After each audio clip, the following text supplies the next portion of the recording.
রূপপুর পারমাণবিক বিদ্যুৎ কেন্দ্র থেকে বাংলাদেশের সাবেক প্রধানমন্ত্রী শেখ হাসিনার $500 কোটি আত্মসাতের খবর প্রকাশিত হয়েছে। এই বিপুল পরিমাণ অর্থ আত্মসাতের সাহায্যকারী হিসেবে উঠে আসে রাশিয়ান রাষ্ট্রীয় পারমাণবিক সংস্থা রোসাটমের নাম। তবে টাকা আত্মসাতের এই ঘটনা প্রত্যাখ্যান করেছে সংস্থাটি। সোমবার এক বার্তায় রোসাটম জানিয়েছে, গণমাধ্যমে রূপপুর পারমাণবিক বিদ্যুৎ প্রকল্পে অনৈতিক আর্থিক লেনদেন সংক্রান্ত প্রকাশিত উস্কানিমূলক সংবাদ প্রত্যাখ্যান করেছে রোসাটম। এতে আরও বলা হয়, রোসাটম তার সব প্রকল্পে উন্মুক্ত কর্মপন্থা, দুর্নীতি প্রতিরোধ নীতি এবং ক্রয় পদ্ধতিতে স্বচ্ছতা নিশ্চিতকরণে প্রতিশ্রুতিবদ্ধ।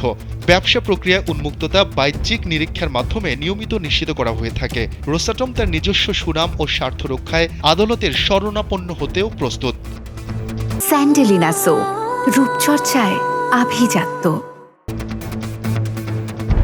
আরও উল্লেখ করা হয়, আমরা গণমাধ্যমে প্রকাশিত অসত্য তথ্যগুলো রূপপুর পারমাণবিক বিদ্যুৎ প্রকল্পটিকে কলঙ্কিত করার একটি প্রয়াস হিসেবে বিবেচনা করছি।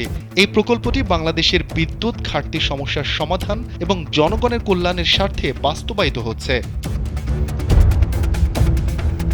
এর আগে গেল 17 আগস্ট গ্লোবাল ডিফেন্স কর্পের প্রকাশিত এক প্রতিবেদনে রূপপুর পারমাণবিক বিদ্যুৎ কেন্দ্র থেকে $500 কোটি বেশি অর্থ আত্মসাতের অভিযোগ ওঠে সাবেক প্রধানমন্ত্রী শেখ হাসিনার বিরুদ্ধে।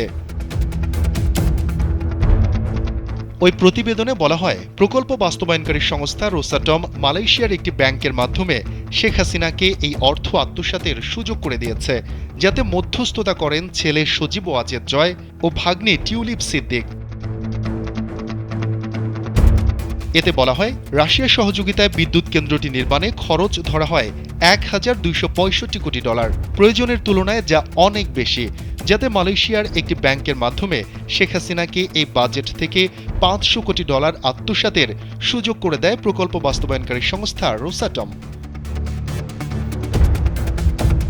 নিজের ভাগ্নে টিউলিপ সিদ্দিকের মধ্যস্থতায় রাশিয়ার সঙ্গে এই চুক্তি করেন তৎকালীন প্রধানমন্ত্রী শেখ হাসিনা। আর এই মধ্যস্থতার বিনিময়ে পাচার করা অর্থের 30% পেয়েছেন টিউলিপ সিদ্দিক, শেখ রেহানা ও পরিবারের কয়েকজন সদস্য।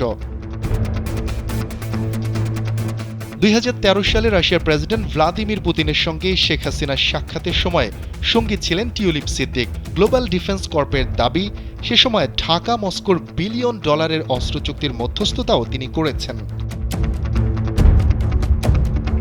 2009 সালে প্রচ্ছায়া লিমিটেড নামে একটি ভুয়া কোম্পানি চালু করেন টিউলিপ সিদ্দিক, তার মা শেখ রেহানা ও চাচা তৎকালীন প্রধানমন্ত্রীর প্রতিরক্ষা উপদেষ্টা তারিক আহমেদ সিদ্দিক।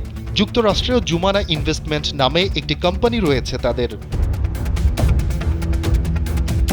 গ্লোবাল ডিফেন্স কর্পের অভিযোগ, এই কোম্পানির মাধ্যমে বিভিন্ন দেশের অফশোর অ্যাকাউন্টে অর্থ পাচার করতেন শেখ হাসিনা। তাদের এই কোম্পানিটি ডেস্টিনি গ্রুপ নামে একটি চিটিং ফান্ড কোম্পানির সঙ্গে যুক্ত হয়ে যুক্তরাজ্য সহ বিভিন্ন দেশে প্রায় $900 মিলিয়ন পাচার করেছে।